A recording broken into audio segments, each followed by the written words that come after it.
Seigneur, fais-le maintenant.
Elle est évoluée pour remercier le moment pour Seigneur. On a Christian Seigneur. Merci Seigneur Jésus. Merci Seigneur Jésus pour ce magnifique programme que nous promets Seigneur Jésus. Que ton règne vienne, que ta volonté soit faite.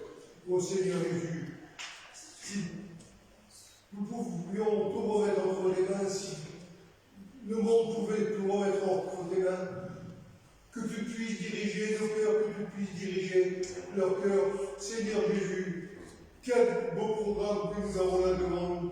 Seigneur, viens nous soutenir dans ces moments de détresse, dans ces moments où le monde va à sa perdition. Seigneur Jésus, que ton règne vienne. Pose ta main bénissante sur chacun de nous. Pose ta main bénissante sur chaque personne que nous portons dans notre cœur. Guéris les malades, Seigneur Jésus. Que ta parole qui soit annoncée aujourd'hui puisse enrichir nos cœurs. Merci. Gloire te soit rendue au siècle de siècle. Amen. Merci mon frère.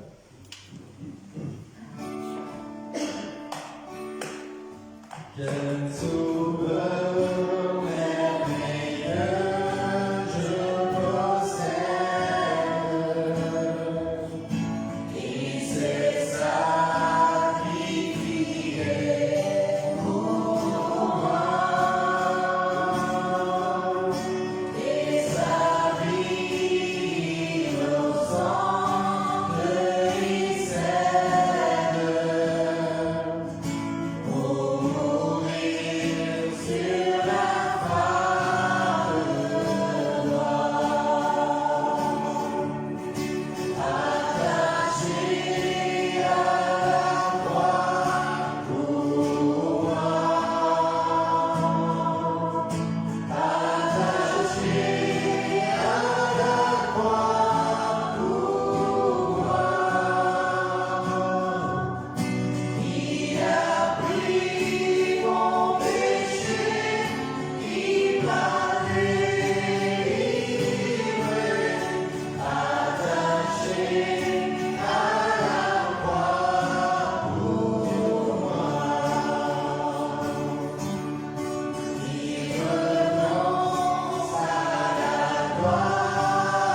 Louer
Dieu est bon. Alléluia. Alléluia.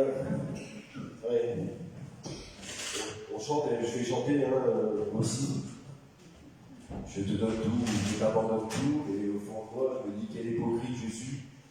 Je dois avoir une liste comme mon bras de toutes les choses auxquelles je lui abandonne pas. Hein? C'est pas vrai. On a tous des choses, soit auxquelles on tient, soit on voit pas l'utilité de les lâcher, de les abandonner aux mains du Seigneur.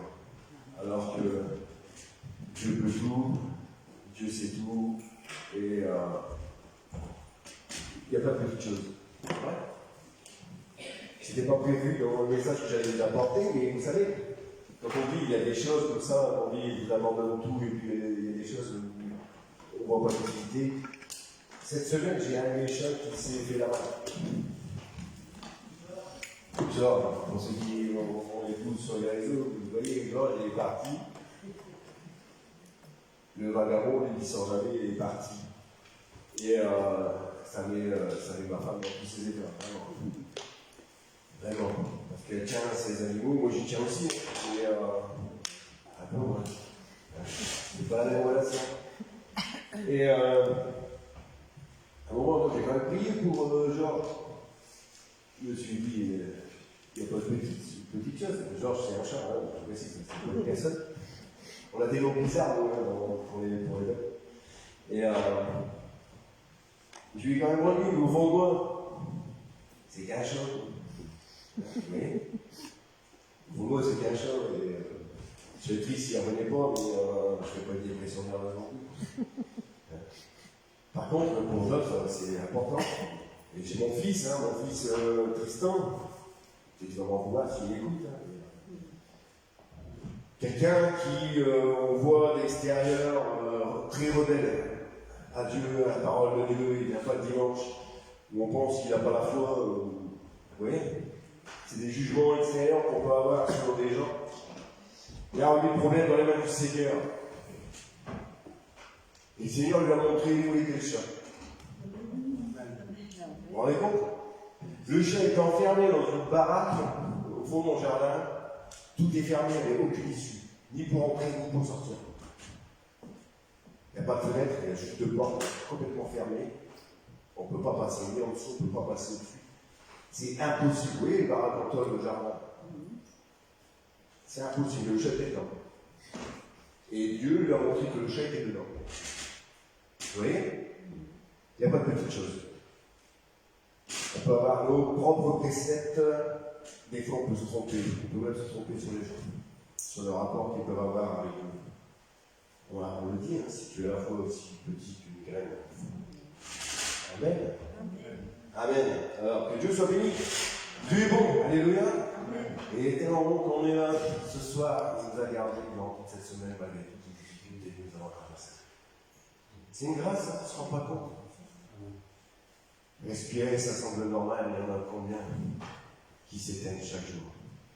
Amen. Alors nous avons cette grâce que Dieu nous fait de nous garder encore ce soir. Alléluia.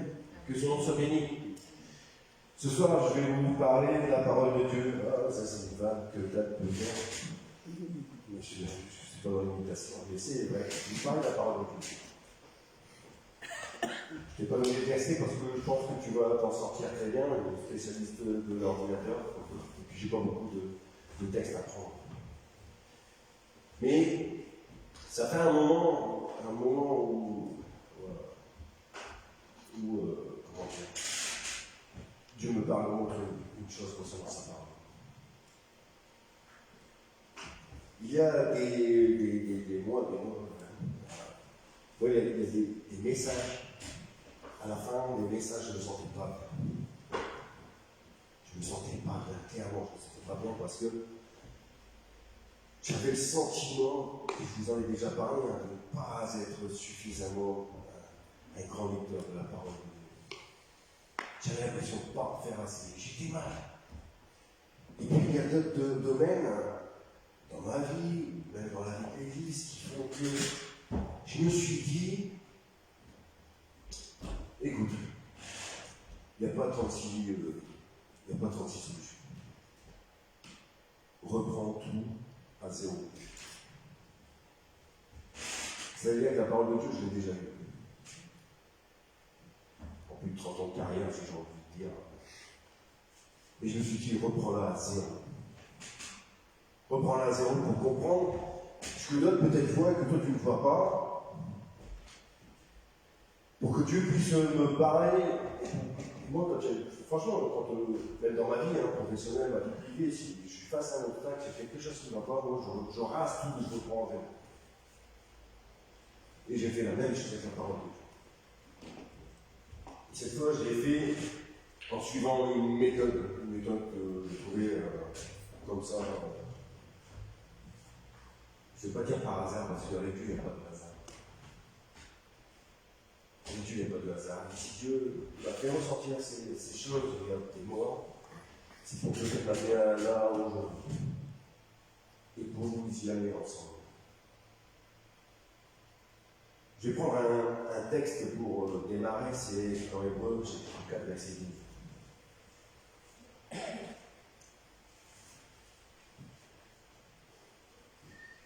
Où il est dit, car la parole de Dieu est vivante et efficace, plus aciérée qu'aucune épée à double tranchant.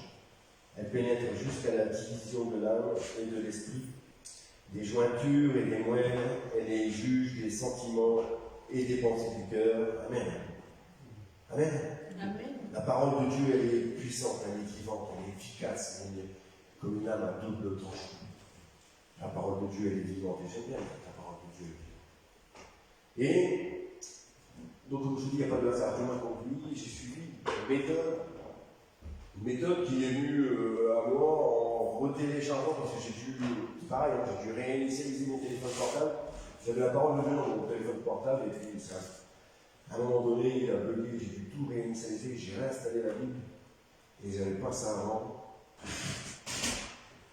Ça propose des méthodes de lecture de la parole, donc je me suis dit, tiens, bah, tant qu'à reprendre la lecture complète de la Bible, je vais suivre une méthode. Et cette méthode consiste à lire des chapitres chaque jour, dans l'Ancien Testament, dans les évangiles, dans les épîtres, et cette lecture, elle est entrecoupée par des psaumes, des proverbes et des cantiques, par chapitre complet. Et ça m'a permis de faire un premier constat. Le premier constat, c'est que au cours de ma vie chrétienne, il y a des livres que j'ai plus ou moins écartés, des livres que j'ai survolés, parce que je n'y retrouvais pas, parce que j'ai trouvé entre guillemets parents. Il y a des messages où on n'est pas forcément attiré, vous savez. Je ne me sentais pas concerné.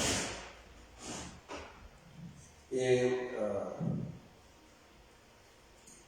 ça va peut-être vous choquer ce que je vous dis, mais ce fait-là ne m'a pas coupé de ma relation avec Dieu. C'est un des constats que je fais, c'est que j'avais une relation avec Dieu et je l'ai toujours.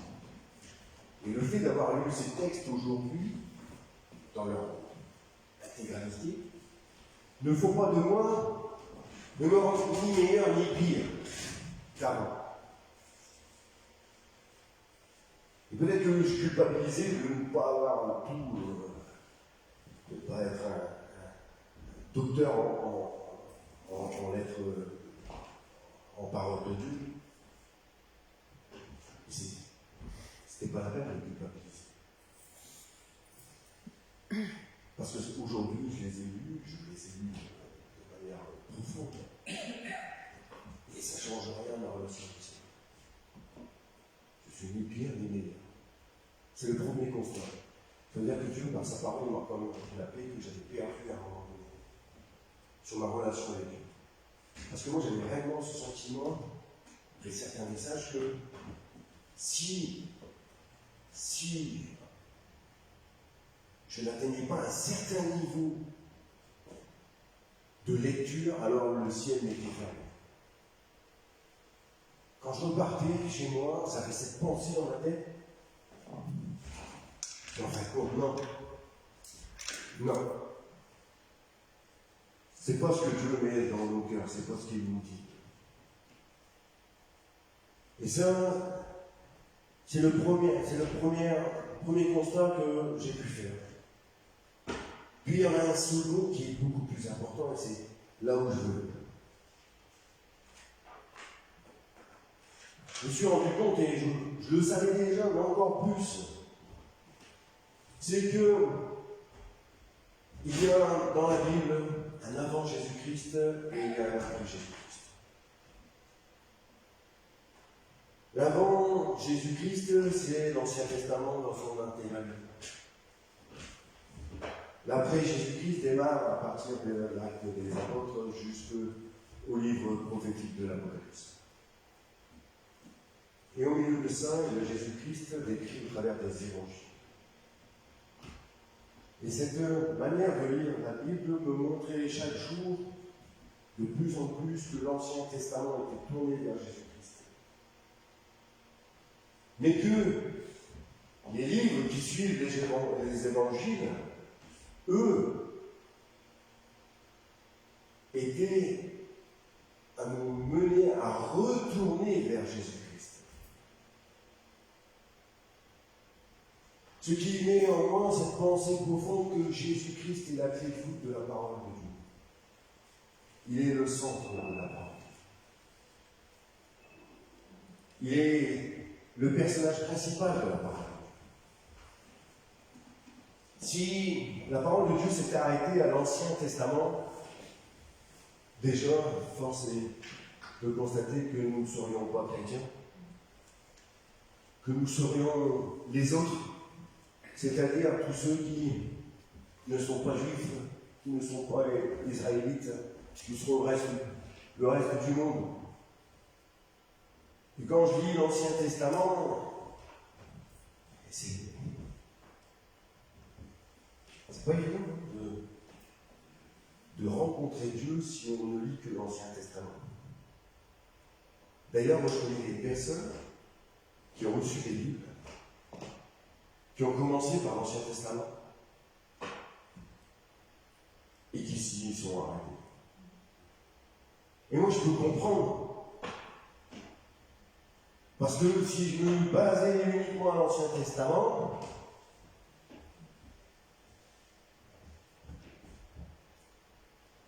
eh bien le ciel n'est pas gagné. Et pour vous, c'est la même chose. Ou alors, il en faudrait des aliments à sacrifier pour effacer toutes nos fautes. On n'aurait peut-être pas assez sur terre un jour. Mais heureusement, Dieu, dans son immense bonté, dans son amour, nous a fait grâce d'envoyer son Fils, Jésus-Christ. Amen. Heureusement. Heureusement. Merci Seigneur. Puis il y a aussi des livres qui sont après les évangiles. Cela, comme je vous disais, il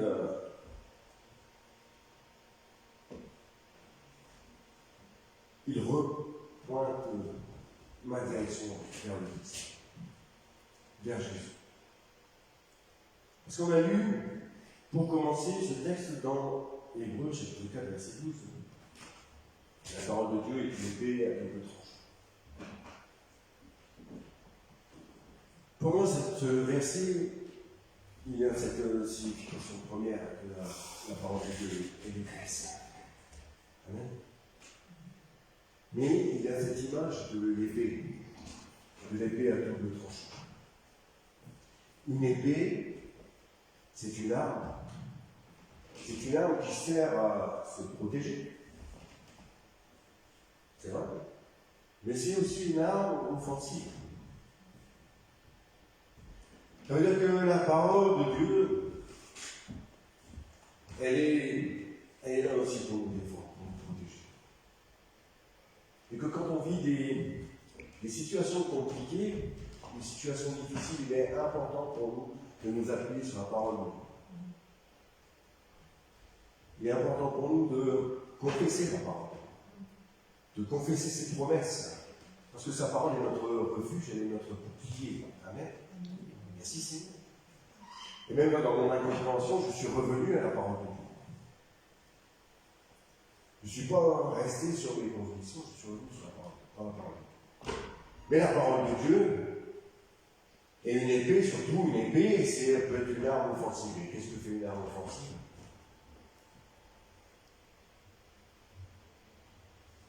Elle peut blesser, elle peut détruire, elle peut mener à la mort, si elle est mal utilisée. Dieu utilise pas mal la parole. C'est pas de lui dont je parle, mais c'est de moi-même. C'est de tous ceux qui annoncent la parole de Dieu. Que ce soit derrière ce pupitre, que ce soit dans les salles d'école de dimanche, que ce soit autour d'une table, que ce soit avec des amis, n'importe où. Si on annonce mal la parole de Dieu, on peut blesser, on peut tuer. Parce que quelqu'un qui la reçoit mal peut s'éloigner. Et celui qui s'éloigne de Dieu, il va où? Il ne va pas auprès de Dieu. C'est pourquoi nous devons faire attention à comment nous partageons la parole de Dieu. Comment nous la recevons. Quelle image nous avons d'elle.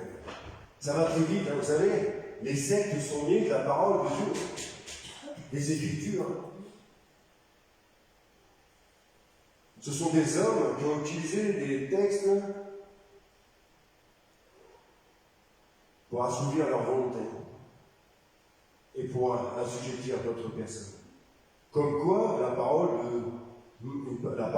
les Écritures mal reçues, mal transmises, ça peut tuer. J'invente rien. J'invente rien. Et nous devons être prudents. Parce que quand je vous dis que les livres qui viennent après les évangiles ramènent à Jésus-Christ, peut-être vous dites qu'il dit n'importe quoi. Ces textes-là, les épîtres et tout, elles s'adressent aux églises. Paul, parfois, il ne va pas par le chemin, ces églises. Si on prend la manière dont il s'adresse aux Corinthiens, il donne des règles, il donne des directions, il donne entre guillemets des lois. Mais il y a un contexte, il ne faut jamais oublier les contextes. Quand, je l'ai déjà dit, quand vous lisez les Épîtres, Paul ne s'adresse pas aux Romains, il s'adresse aux Corinthiens, ou quand il va s'adresser à l'église d'Éphèse, ou aux Galates. Quand il parle aux Corinthiens, il s'adresse à une église qui vit un moment de division, où il n'y a pas d'union. La première épître aux Corinthiens, ça commence par ça. Quand il s'adresse aux Romains, il y a un contexte. Quand il parle aux Romains, quand vous prenez le premier livre aux Romains, il remet les choses dans son contexte. C'est-à-dire que les Romains, à l'époque, ils vivent sous l'Empire avec tout ce que ça comprend. L'adoration des multidieux, le polythéisme, panthéisme. Il remet ça dès le début. Il fait référence aux origines. C'est pas une chose qu'il fait au Corinthiens. Donc il y a un contexte. Il y a un contexte. Et prendre des versets en dehors de leur contexte, ça peut être dangereux. Dieu, c'est lui qui construit l'Église avec un grand tout. Il a construit les églises du monde entier comme il construit la nôtre. Amen. Amen. Et il nous parle, bien sûr qu'il utilise la parole de Dieu, ce qui est écrit dans les Écritures, mais il donne une direction à chaque assemblée. J'en suis convaincu, donne une direction à chaque assemblée. Et est-ce qu'il dit à un moment, à une assemblée, il ne le dira pas forcément à une autre. Et parfois, moi, vous savez, quand j'entends la parole, toute la parole, coûte que coûte, ça peut être dangereux. Parce que les textes sortis de leur contexte ne s'adressent pas forcément à vous maintenant. J'ai des exemples. Hein. Parce qu'en parlant des Corinthiens,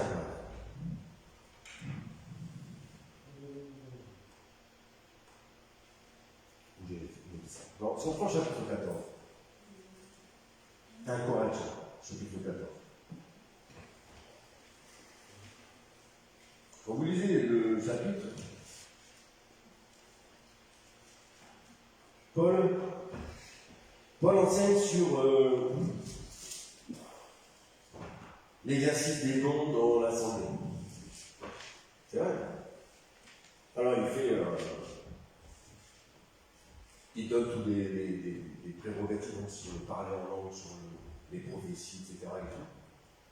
Il donne même une quantité de personnes qui peuvent parler en langue à un moment donné. 3. Et il dit aussi qu'après, il faut traduire, etc. Et tout. Il donne aussi d'autres prérogatives. Hein. La femme, dans l'assemblée, elle n'a pas la parole. Mais est-ce que c'est la volonté de Dieu pour toutes les assemblées?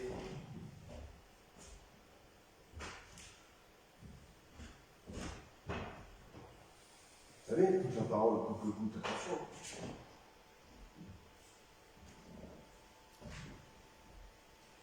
Moi, je ne crois pas. Je crois qu'il y a un contexte, et le contexte, c'est la division. Et que les Corinthiens ont besoin d'être disciplinés, organisés, pour éviter justement qu'il y ait des divisions. Parce qu'il disait, il y en a qui sont de Paul, il y en a qui sont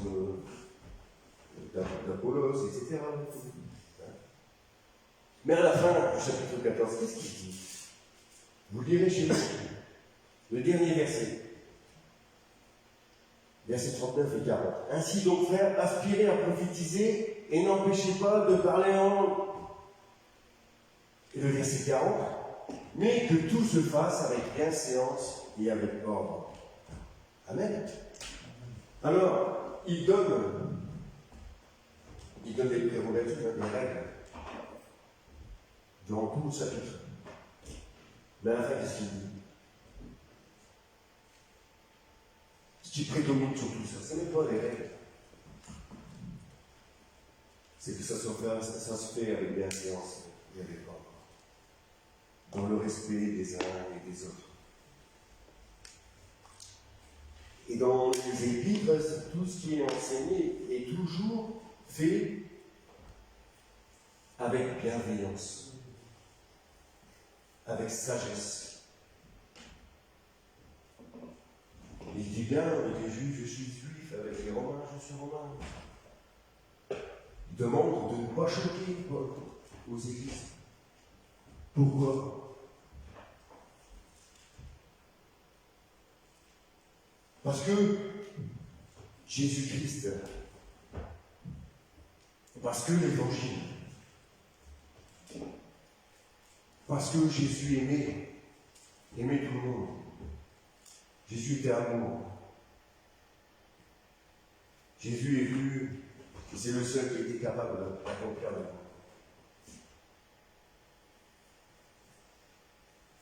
Et sortir des textes de leur contexte, quand je dis qu'il y a un danger, c'est de rendre l'évangile légaliste. Et c'est pas ce qu'est l'évangile. C'est pas ce qu'est l'évangile. L'évangile n'autorise pas à tout faire, à tout vivre, à vivre dans le péché, etc. C'est pas ce que je suis en train de dire. Mais Jésus est Dieu, c'est un Dieu de grâce, un Dieu d'amour.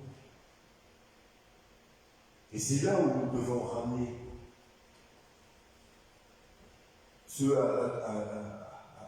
ceux à qui nous nous adressons, à qui nous apportons la parole. C'est de ramener à l'évangile.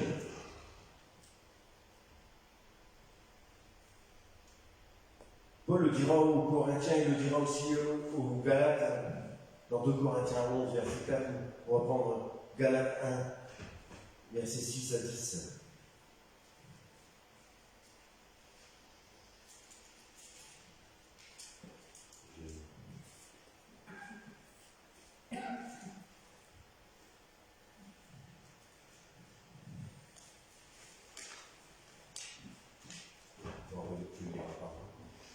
Je m'étonne que vous vous détourniez si promptement de celui qui vous a appelé par la grâce de Christ pour passer à notre évangile. Non pas qu'il y ait un autre évangile, mais il y a des gens qui vous troublent et qui vous veulent altérer l'évangile de Christ. Mais si nous-mêmes, si un ange du ciel annonçait un évangile s'écartant de celui que nous vous avons prêché, qu'il soit anathème.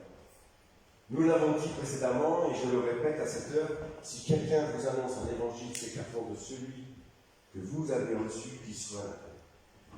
Et maintenant, est-ce la faveur des hommes que je désire ou celle de Dieu? Est-ce que je cherche à plaire aux hommes? Si je plaisais encore aux hommes, je ne serais pas serviteur de Christ.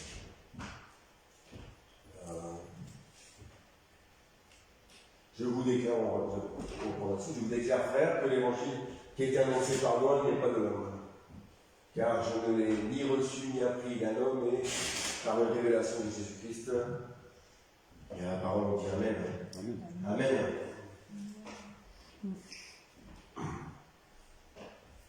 L'évangile. Paul met en garde. Il y a la possibilité que des hommes viennent annoncer d'autres évangiles. Un autre évangile. Un évangile peut-être sous la contrainte, comment dire, l'esclavage reste. Mais Jésus est venu rendre la liberté. Pas la liberté de, je le précise, parce qu'on n'a pas envie qu'on dise, t'as dit qu'on pouvait tout faire, c'est pas ce que je dis. Mais une relation réelle et sincère avec Dieu nous conduit à vivre selon les concepts de Jésus, de ce qu'il a enseigné. Ça vient, j'ai envie de dire, naturellement quand on est le nouveau de Christ. Et c'est tellement difficile de vivre de nos jours, peut-être encore plus, qu'il n'y a pas de contraintes supplémentaires à se donner. On n'a pas à se torturer l'esprit, on a à vivre. De vivre avec Christ une relation, quelle qu'elle soit soutenue en quantité ou moins. On ne sera pas jugé selon la quantité, mais selon la qualité de la relation que nous avons eue.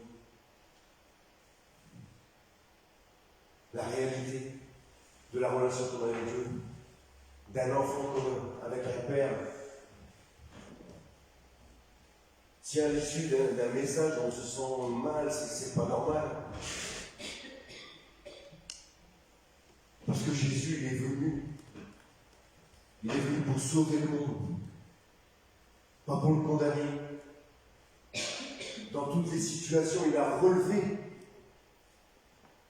Il a relevé le faible, il a guéri. Il a pardonné les pécheurs, les pécheresses, les prostituées et tout, franchement. C'est ça le message de l'Évangile, c'est l'amour de Dieu, ce qu'il est venu accomplir à la croix du Calvaire. C'est pas ce que nous avons à faire qui compte. C'est pas les œuvres qui sauvent, c'est la foi. C'est la foi. Alors c'est sûr qu'il faut se tenir avec bienséance. C'est sûr qu'il faut se tenir correctement dans l'assemblée de Dieu. C'est sûr, mais ça vient avec la relation qu'on a avec Dieu.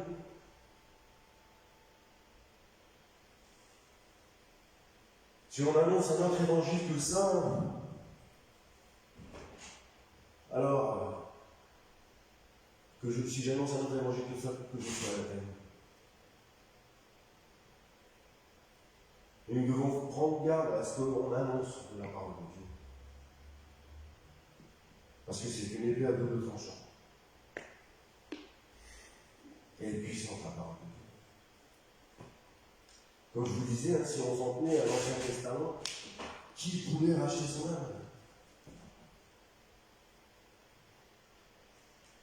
Moi, si je m'étais arrêté là, je me dis stop, hein, j'arrête tout, je vis ma vie dans ce monde. De toute manière, je suis droit vers l'enfer, je vis ma vie comme bon me semble. Mais j'ai reçu le message de l'Évangile. J'ai reconnu l'œuvre de Jésus-Christ, j'ai reconnu qu'il est le Fils de Dieu. Et la parole de Dieu est faite pour nous montrer que Jésus-Christ est le Fils de Dieu, qu'il est l'alpha et l'oméga. Vous savez, dans les choses barbantes qu'on peut lire, il y a les généalogies. Il y a la généalogie de Christ, qui nous montre que sa descendance, elle est de Joseph à Adam, et qu'avant Adam, c'était Dieu le Père. C'est ce que révèle la parole de Dieu. Qu'il est le début et qu'il est la fin. Et qu'il est aussi le centre de sa parole. Et qu'il est le chemin à suivre. Parce que moi j'interprète. Parce que moi je pense. Mais lui, et que lui, il est le chemin. Et ce qu'on doit annoncer de partout le monde, plus fort et plus que jamais, c'est que Jésus-Christ est le chemin, la vérité et la vie. Et qu'il est venu pour enlever le joug d'esclavage. Il a brisé le joug d'esclavage. Alléluia. Parce que c'est vrai, l'esclavage, encore un terme, les idées modèles. Dans l'Ancien Testament, Dieu autorise l'esclavage.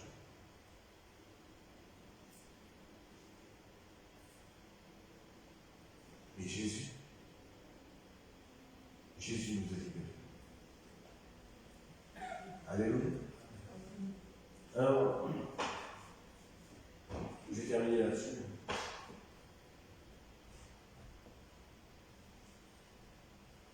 J'ai toujours dit dans mes messages de vérifier, parce que il est écrit que chaque jour vous analysez les Écritures. Et si on veut comprendre les choses, c'est important de rechercher dans les Écritures ce que Dieu a dit. Il ne faut pas négliger sa parole, ça, j'en suis convaincu, je l'ai toujours été. Je l'ai toujours prêché. Ce que l'accent sur lequel vraiment j'insiste, c'est sur les messages d'amour qui doivent ressortir de nos bouches quand nous parlons de la parole de Dieu.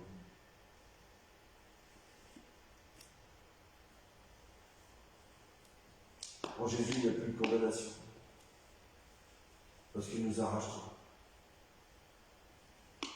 Et si quelqu'un nous condamne, c'est qu'il annonce un autre évangile.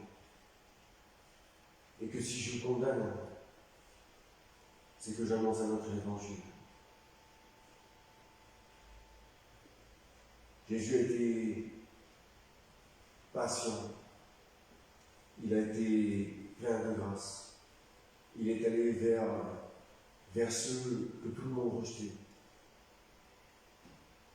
Ceux avec qui il avait plus de conflits, c'était surtout avec les prêtres et les érudits de la parole. Il disait que les étrangers avaient plus de foi que le peuple même de Dieu. Il aimait, il se mêlait aux collecteurs d'impôts, aux indigents. Il ne repoussait personne. Tous avaient une place auprès de lui. alors que nous puissions unir, rapprocher, et être de ceux qui conduisons à la vie par Jésus-Christ. Amen.